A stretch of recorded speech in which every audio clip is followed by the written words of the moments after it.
এই যুদ্ধে ইরানের সব থেকে পাওয়ারফুল ওয়েপেন কি? নিউক্লিয়ার বোমা? না, এই যুদ্ধে ইরানের সব থেকে পাওয়ারফুল ওয়েপেন হলো স্ট্রেট অফ হরমুজ, যে রুট বন্ধ করে ইরান অয়েলকে কন্ট্রোল করে গোটা বিশ্বের অর্থনীতিতে এক প্রকার হাহাকার লাগিয়ে দিয়েছে। এটা প্রথমবার নয় যে কোনো মুসলিম লিডার অয়েলকে অস্ত্রের মতো ব্যবহার করতেছে। আজ থেকে প্রায় 50 বছর আগেও একজন মুসলিম লিডার অয়েলকে অস্ত্রের মতোই ব্যবহার করেছিল, আর সেই সময় অর্থনীতিতে একদম হাহাকার লেগে গিয়েছিল। সেই মুসলিম লিডার ছিলেন সৌদি আরবের বাদশাহ শাহ ফয়সাল। ফিলিস্তিনিদের উপর ইসরায়েলের অত্যাচার দিন দিন বাড়তেছিল।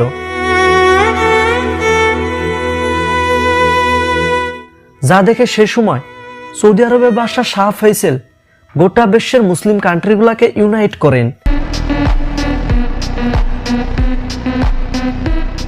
আর 1973 সালে ইহুদিদের সব থেকে বড় ফেস্টিভ্যাল ইয়ম কাপুরের দিন আরব সেনারা ইসরায়েলের উপরে আক্রমণ করে দেয়। আরব সেনাদের প্রেসারে ইসরায়েলি সেনারা পিছে হাঁটতে থাকে। এরকমটা মনে হচ্ছিল কয়েকদিনের মধ্যে আরব সেনারা ইসরায়েলকে ধ্বংস করে দিবে আর এই যুদ্ধে জয়ী হবে। কিন্তু তখনই ইসরায়েলকে সাহায্য করার জন্য সে আসে যারই ভয় ছিল, সুপার পাওয়ার আমেরিকা। আরব সেনাদের ভয়ে ইসরায়েলের প্রধানমন্ত্রী আমেরিকার কাছে সাহায্যের ভিক্ষা খুঁজে। তিনি আমেরিকাকে রিকোয়েস্ট করেন যে আমাদেরকে $1 বিলিয়ন এইড দিন। আমেরিকা বলেন 1 বিলিয়ন নয়, এই না তোমরা $2 বিলিয়ন আর এই আরবদেরকে শায়েস্তা করে দাও।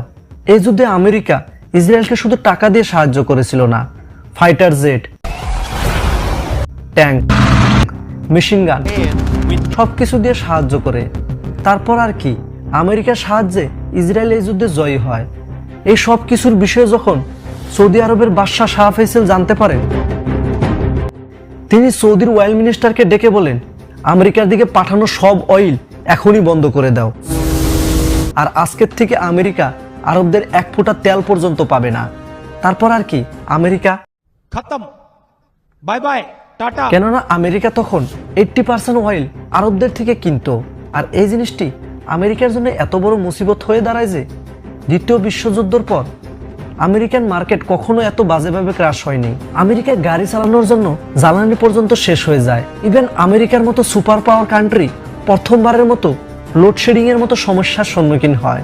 এবং আমেরিকায় সেই বছর খ্রিস্টানদের সব থেকে বড় ফেস্টিভ্যাল খ্রিস্টমাস পালন করতে পারে না।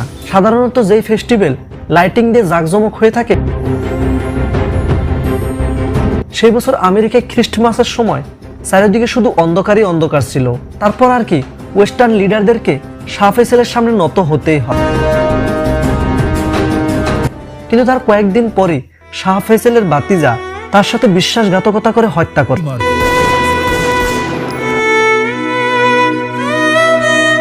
সাবস্ক্রাইব।